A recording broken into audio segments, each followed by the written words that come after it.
सबसे पहले मैं अपने देवादि महादेव के चरण में प्रणाम करती हूँ, मेरा प्रणाम स्वीकार हो। माँ पार्वती के चरण में प्रणाम करती हूँ, मेरा प्रणाम स्वीकार हो।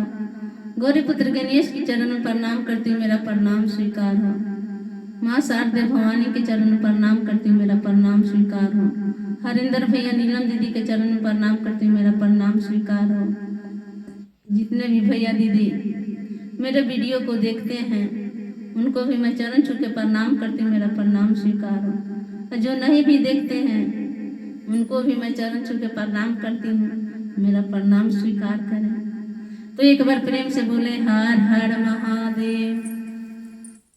देखिए दीदी कि एक शिष्या रहतारी, उनका घर परिवार में वो चर्चा करे जाता रही तो कोई के अच्छा लागत नहीं खे।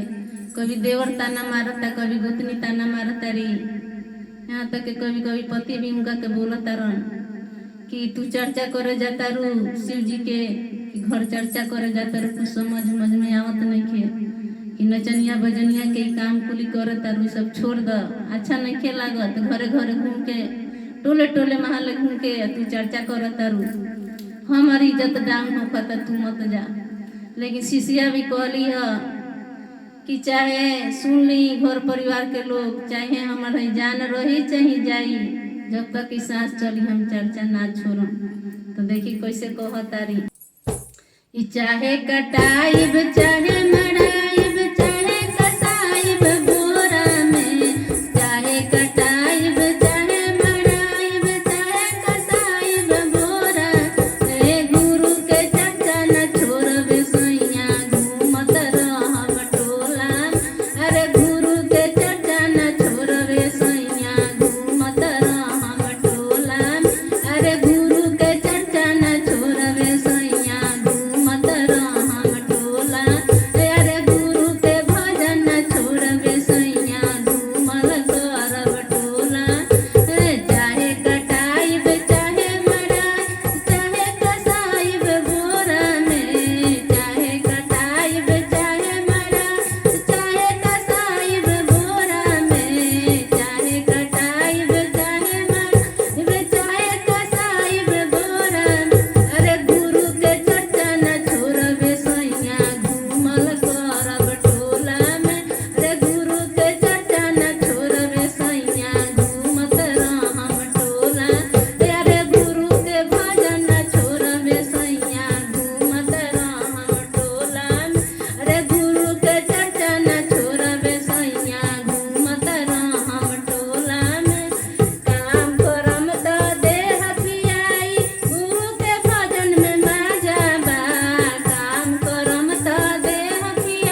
कितना त्यागी बारी कह तारी कि चाहे हमरा के काट के रहो लोग बोरा में कस दी, चाहे हमर जान रही चाहे जाई, बाकी जब तक ई सांस चली हाँ अपने गुरु जी के चर्चा भजन कीर्तन करल ना छोड़म। चाहे हमरा के केहू भोजनिया कहे चाहे नचनिया कहे, हम सब माने के तैयार बानी, लेकिन अपने गुरु के शरण हम चरण ना कबो छोड़म जब तक की जिंदगी रही। तो देखी कहो तारी कि चाहे कटाइब चाहे मराइब, चाहे कटाइब चाहे मराइब, चाहे कसाइब बोरा, अरे चाहे कटाइब चाहे मराइब, चाहे कसाइब बोरा, अरे गुरु के चर्चा न छोड़बे सोइया, गुरु के चर्चा न छोड़बे सोइया, घूमत रहम टोला में, अरे गुरु के चर्चा न छोड़बे सोइया, घूमल करब टोला, अरे गुरु के चर्चा न छोड़बे सोइया, घूमत रहम टोला। बाझिन के गो